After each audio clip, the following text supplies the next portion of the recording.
and welcome to Real Talk with Ashabori. They won't stop me, but I'm still standing. I'm the illest, that's what I'm saying. Taking over, they think I'm playing. They be talking and they be snitching. Don't like snitches, all in my business. They be hating, jealous, they working. Jealous, they working. They be hating, jealous, they working. When they hating, I just be chilling. So I tell them, say, get on the floor, have some fun. To the beat, let it rain. Cool your veins. Life is short. Hello and welcome to Real Talk. This show is dedicated to having conversations that matter to you. Women from all walks of life, no matter what age you are, no matter what stage you are in. We hope that you can come here, get some valuable information that you can use throughout your life. Today we have some treats for you. First of all, we have relationship expert Yewande Akinjayeju. She is going to talk to us about some romance. Who doesn't love romance? How to keep the spice going in your marriage, and some tips and tricks to have a romantic date night at home.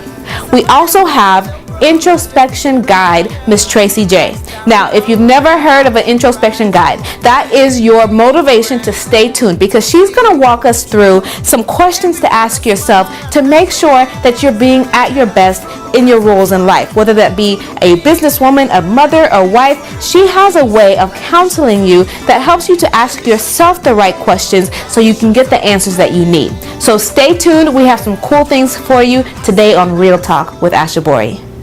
Hello and welcome to Real Talk. Today we have a treat for all the couples out there.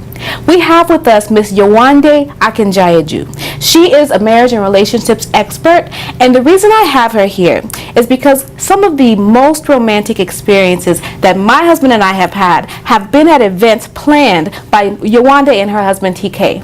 She has a knack for putting in a romantic flair. Now, every now and then, to be able to go away and to a romantic getaway is great. But how practical is it when you have little ones and work and things like that? So today we're going to talk about something different. What are some things you can do in your home to keep the spice going in your marriage, to keep the romance going? So Yewande, I just want to thank you for being here. Thank you. Could you just tell our guest, our audience, a little bit about you and your family and what you do? Absolutely. So me and my husband, like you mentioned, we have been together for, going over 10 years now. We actually met in Maryland. He was at school and I was visiting. So we did the long distance thing for a little while before we got married and moved to the States. We now have 2 wonderful children, 4 and 5 years old. And we spend most of our time working between ministry. My husband's an engineer and I work for a technology company. That's awesome. Mm-hmm. So what is it, what made you become so interested in romance, and how exactly do you get your ideas? Yeah, so I think for me, honestly, actually, it really was about the journey that me and my husband have gone through as a married couple. I think, I really believe that God just allowed us to experience just a real plethora of just ups and downs that really helped us understand what it meant to really work towards a really successful marriage. Mm-hmm. And so I just felt like if this was something I was going through, maybe others could also learn from it. And so it really has been God inspired in the sense that, how can I give back? How can we just give back and connect other people that are on this journey? We don't have all the answers, but there's something about sharing what you have learned with others and just helping each other along the way. That's awesome. That's awesome. So let's talk a little bit about romance at home. Mm-hmm. So if you were to give just 1 or 2 principal things, what are some tips that you can give women who want to keep the romance going in their home? Absolutely, and we all want this, we're always asking each other, and I think it can be simple. It doesn't have to be complicated. One of the things that I've long learned and really felt is really important is just give each other a kiss. There's something so basic in just remembering to just be affectionate, and that can be on your way out home, on your way out from work, when you're coming in. Stop and just give each other a kiss. Mm-hmm. Another thing I think is really special is just taking those moments to just connect with each other. In the busyness, I know for me, getting a 4 or 5 year old out the door in the morning to activities and homework, you can sometimes go the whole day without stopping and just saying, how are you, honey? Right. And so we do that. You know, you just take a minute, even if it's rushing from one thing, where we'll just grab each other, look in each other's eyes, and just say, how are you, honey? Yeah, and that's just definitely. a moment that you share between each other. And I like what you're saying, because it really has to be intentional. It's so easy to just get wrapped up in the kids and work and different things, especially my husband and I run a business together. So it's so easy for us to sit and look at each other, and the whole time Yeah. we're talking about the business and never Yeah. talk to each other like we're Absolutely. spouses. So it really has to, and I've been married just over 3 years, but it really has to be intentional. I have to remember, like, this is my husband, this is my boo, you know, remember the days when we were dating and everything was so exciting, and really like try to channel that. Also, when you're living with someone and you have kids, I have to remember, like, just to look nice, or even like smell nice, you know what I'm saying? Just little things that, and he appreciates it. It may not, he may not ever say it, but I know when I am making that effort, he appreciates it more. Absolutely. We all have been guilty of the sweatpant weeks where you just realize that when's the last time I even just made a little bit of an effort to just, wear something a little bit more special to bed. And I think it's that, like you said, intentionality, just stopping for a moment and maybe putting the sweatpants away for one night and putting something special on. He'll notice. Right, definitely. So Yewande is going to walk us through the perfect date night at home. So like I was saying, you can't always get away, but there may be some nights where you could take the kids, maybe have them spend the night at somebody else's house, or you can just put them to bed early. So Yewande is going to give us some tips and tricks to have a romantic night at home. Stay tuned.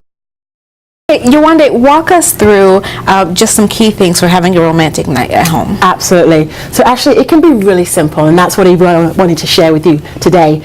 Some ideas that you have at home. It doesn't take a lot. My first one, candles. I absolutely love candles. I think there's nothing more romantic than just setting lights, some candles around the home. It instantly changes the mood and just creates an atmosphere. You can't be mad when there's a candle on. I charge you to try and be mad when there's a candle on. And another idea that I have, if you've only got some maybe very basic candles, try adding some perfume, little drops of perfume to a candle. Again, it could be an old candle that you've had lying around. It could just be out of date, or just even if it's gone right down to the wick. Add a little bit of perfume to the candle, light it, and then you've got an amazing aroma, amazing kind of atmosphere that you're creating at home. Another idea that I think is really fun, and one of my favorite ideas is CDs, mixtapes. Nothing my husband and I love more than just taking out some old CDs from, I'm talking back in the day, when we were young, I'm talking high school, when we were dating.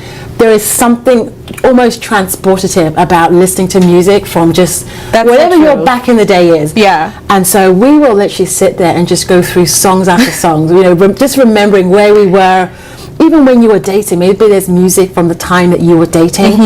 These days you can put it on your iPod. You can go, whatever you have. That's a great idea. Toby and I, we actually did a wedding CD. It was one of our favorites we gave out at that wedding. Right. And it was songs that we listened to, when we were dating, or that just kind of spoke to our relationship. So anytime, even when we're on our way somewhere, like I'll just pop our wedding CD in, and that's just like, it just reminds us, like, I love this guy, this is fun, we're still there, we're still those two people. So I love that. The music can really just take you there. It really does. We did this, I think it was like Wednesday night, and we were just lost for like just hours, and we were just dancing around like teenagers. It was so much fun. And again, not expensive, go, whether it's on Spotify, Pandora, just go create a music list for yourself and just transport your guys back. Love it. My other idea is really something that I recently came across. Blue Apron, HelloFresh, there are a number of companies now that are doing these box meals that you can get delivered to your home. What's really fun about those, actually, is that you can pick something really exotic, something that you would never make for yourself at home. And the two of you could just have fun one night, just cooking a beautiful dish. The ingredients come all measured out, and you just have a fun together, just kind of, sauteing salmon or frying up some beans, whatever it is that you choose. Right. I love the idea of doing new things together. Because because I think that just something about getting you out of your element and trying something new with your spouse brings out sides of them you may have never seen. You know what I'm saying?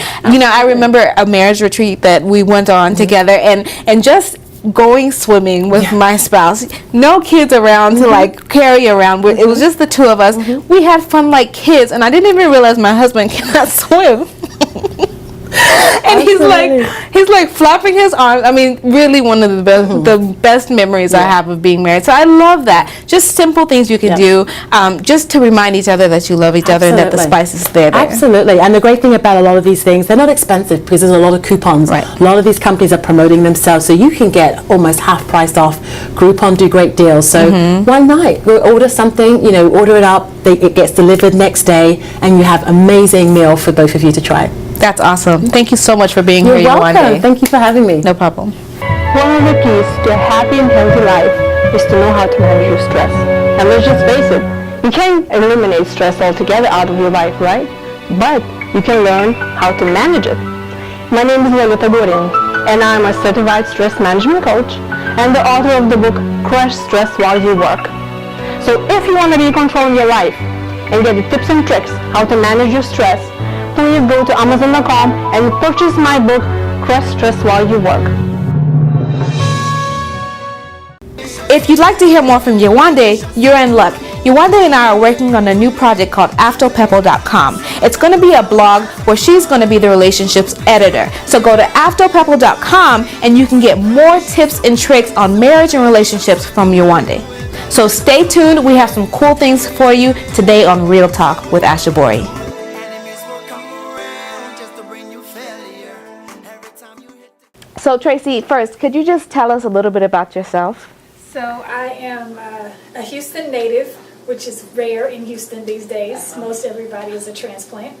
I am a mom of 3 amazing daughters. They are 19, 21, and 23. Wow.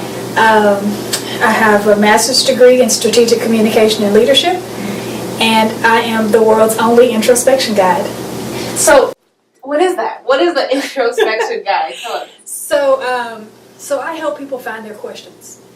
You know, most of us, all of us, have the answers already. We just don't always know which questions to ask. And so I help guide people to their questions. That's so interesting. So, I was spending some time, I'm a Christian, I was in the Bible, just kind of reading the Word. And I had this idea, like, you always hear about strategy, right? God can give you a strategy to overcome things. So the word strategy didn't always click for me. But then I heard the word recipe, and I was like, okay, I can do a recipe, right? Like if you give me a recipe, I can make it happen, right? So is that what you mean? That kind of asking God the right questions or asking yourself the right? Tell me. Yeah, so it's asking ourselves the right questions. So anytime that we want to build relationships with people, we ask them questions, right? So the same should be true if you're trying to build a relationship with yourself. And so much of who we are comes from what other people have told us we are. And so we don't usually take the time to figure out who we really are, like from our own point of view.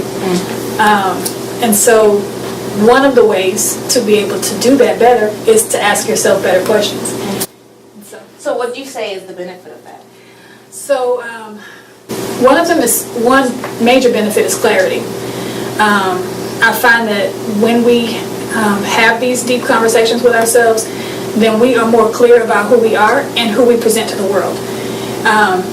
So many times we are trying to be some version of ourselves that will make somebody else comfortable or happy. But when we're clear about who we are, then the goal is to make sure that we're okay with who we are and then draw the people who are okay with that, as opposed to the other way around. So how did you get started with this? So it's sort of a winding trail. It originally started with relationships. I was in a marriage, and my husband and I did some work together around relationship work with other couples. And we discovered that there are some critical questions that people should ask one another before they're engaged, you know, and before they make this lifelong commitment with each other. And so we originally were talking about doing this sort of pre-engagement coaching with couples. But the more I considered that work, the more I thought about people as in themselves and how we oftentimes go into relationships with other people, and not just romantic relationships, business relationships, friendships with other people, without being 100% ourselves.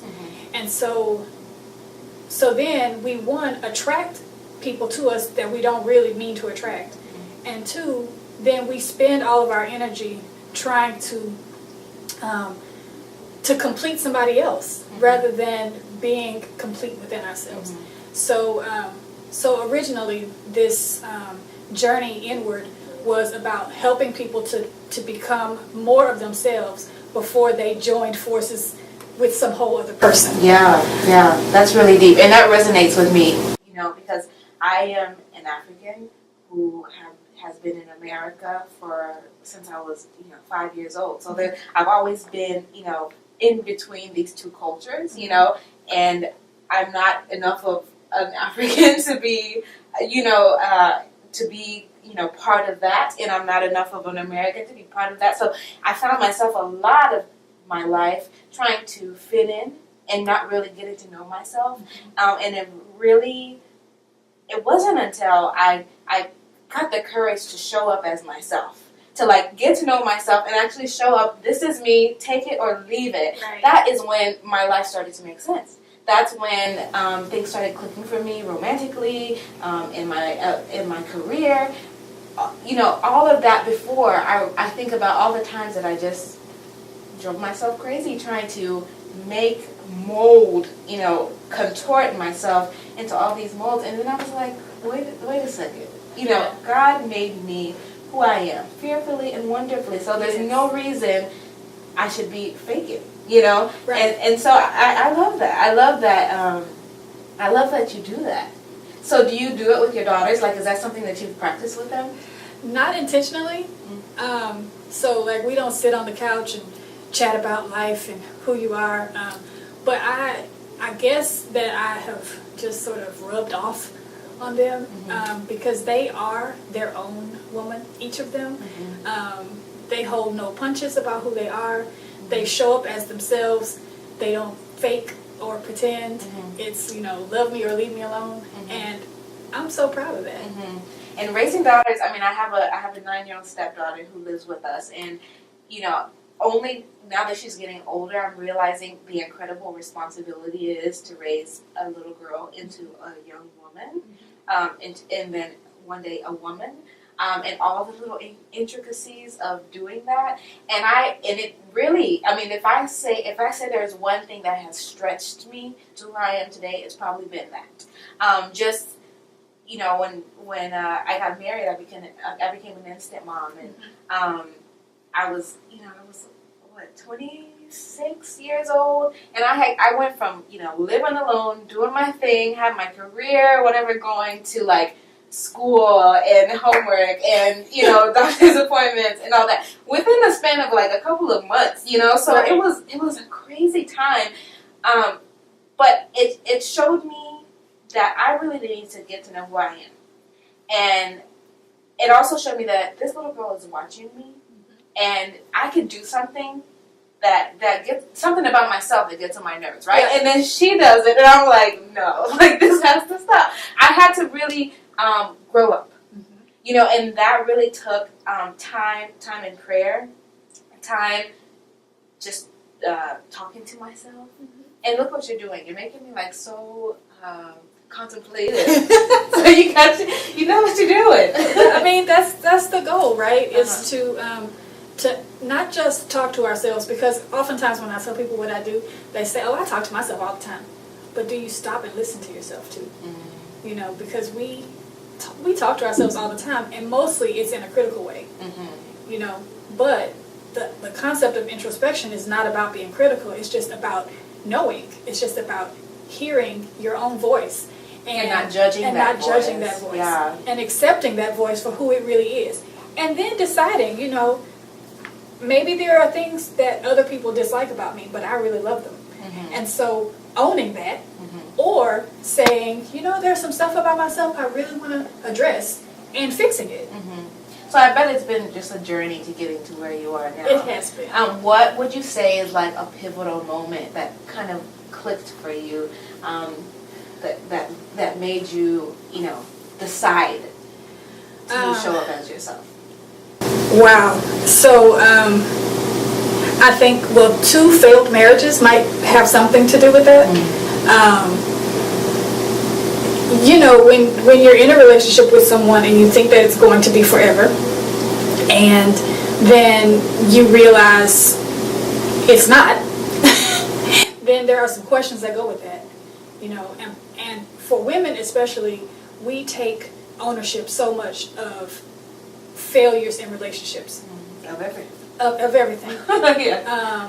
But then we're like overly critical and like, what did I do, and how could I have fixed this, and I probably could have saved it. Well, my first marriage, I was 20. I was a little girl. Like, I didn't know any better. My daughters are 19, 21, and 23. So like the idea of them like wanting to be married to somebody right now at these ages, I can't even imagine that. Right? So in that first version of myself, and in that first marriage, like I didn't know. Right? And we get married for the wrong reasons, you know, because we think we should or whatever. So then, fast forward, and I married the person who I thought, oh my God, this is forever, right? And then it wasn't. And then we had to like figure out, well, why? Because for both of us, it was a second marriage, and we thought, you know, a forever thing. And it turns out that neither of us was really ready. We looked ready on paper, but we weren't ready emotionally. And so we brought all this stuff with us to this marriage, and it wasn't until like somebody starts sticking a finger in your wounded places that you notice, oh, that still hurts. Right. Yeah. But definitely marriage makes you take a hard look at yourself in the mirror, and whatever issues you have, it kind of brings it to the forefront. So I can see that. So when you asked yourself after these 2 failed marriages, when you started asking yourself the questions, what answers did you get? So well, one of the answers was that I still had a lot of stuff that I was carrying around with me that I needed to let go of. Baggage. Yeah, so much baggage. And not all of it was intentional. You know, sometimes we pick up stuff, we hold on to it because we mean to. Like, no, I'm going to need this, it's important. But some of it was just like, oh, I still have that? You know? So that was like a major sort of aha thing for me, was like, I'm still carrying around stuff from childhood and from teenage years and from that other marriage and just stuff. You know? That makes sense. So I think there might be some people watching now who are still like a little vague on the concept. So let's like walk me through it. Like you know, we might have to edit some of this, but walk me through the introspection process. Okay, so so this can happen one of 2 ways. You can participate as part of a group, which I find people like better, because then you don't feel like you're like in counseling. But if we do it one-on-one, then you tell me a little bit about who you are. I have some sort of blanket questions that I ask.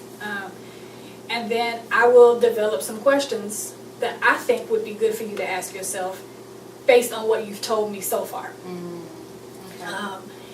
So what would you want me to ask myself? Okay, so I know like 4 things about you so far. I know that you are a mom by marriage. And I have a son. And you have a son. Okay, so you're a mom. You are a wife. you're a Christian, you're an entrepreneur, so a business person. One of the things that I like to ask moms, or I like to have moms ask themselves, is, am I okay? Because so much of our time and effort and energy is focused on everybody around us, and we don't just check in with ourselves just to say, like, how am I doing? You know, so that would be one of them. Just like, whenever I do introspection work with people, we focus on big life questions because we ask little life questions all the time. And in a regular session, I would give you the question, I would have you respond to the question like from your gut, your immediate response, and then we would take some time in silence for you to like really like take the time to hear from yourself and then respond again. So do you journal it, or how do you like record? So just in our sessions, we just use a worksheet. But if it were going to be some kind of an ongoing practice, which I recommend people, once they start, that they continue on their own, then I would encourage you to keep a journal of your own big life questions and those responses. Am I okay? That's a deep one. I mean, and you know, my gut says yes. Have I always been okay? No.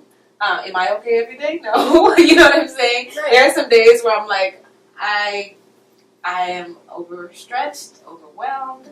But then there are some days where I just feel like I have the privilege of being part of something really wonderful here. Yeah. You know what I mean? Like, there's just like these moments that just make everything worth it. Even with my husband, with you know, all the kind of duties I have to like be his helper and to, you know, learn him and learn to work with him and learn to communicate in his language. You know, it's a lot, you know. And then I think, okay, then I still have me in my life. Right. Recently, I just decided to go on a health journey. Okay. So I am eating right and I am working out. 5 a.m. workouts and stuff, and that's all about me. Well, that's you look like, great. Well, thanks. I have a 15-month-old, and I just, you know, I just gained all kinds of weight during the pregnancy, and I just got to the point where I'm like, if I don't do this for me, it's going to affect the other parts of my life. You know, I have to. At first, it was like, am I really going to spend 2 hours in the gym? Like, that seemed like so outlandish to me when I had. Business to do, I had dishes to do, I had, you know, kids, but, you know, it started out just me going when they went to sleep, when everybody was asleep, and then eventually I just decided this is how I want to start my day. Like, this is now, like, going to the gym in the morning has now become, like, my me time, you know, and so I'm on a journey to being okay. If you would like to know more about introspection and the journey within yourself, you can find me at tracyj.com. It's TraCieJae.com. And I'm Tracy J everywhere on the internet, so Twitter, Instagram, Facebook. Awesome. So we want to thank Miss Tracy J for being here today. And like she said, if you want to be part of this, either in a personal session or a group session, go to her website, see what she's about. I know for me, I feel a little bit more relieved just asking myself that question. So, you know, there's something to it. We appreciate you for being here, Tracy. Thank you so much. No problem. If you want to hear more from Tracy J, she is on every social media platform as Tracy J. Also, if you'd like to be counseled by Tracy J, you can go to her website, tracyj.com. We want to say thank you to our sponsors. First, we have Cultural Expression. These guys have these cool origin shirts that allow you to share your nationality with everyone around you. If you'd like to snag one of these cool shirts, go to culturalexpression.com. Next, we have Miss Lolita Guarin, who is a stress management coach. If you have stress or you just want somebody to kind of help you through your stress or have her come speak at your event, go to beamazingyou.com. Thank you for watching Real Talk. Have a great day.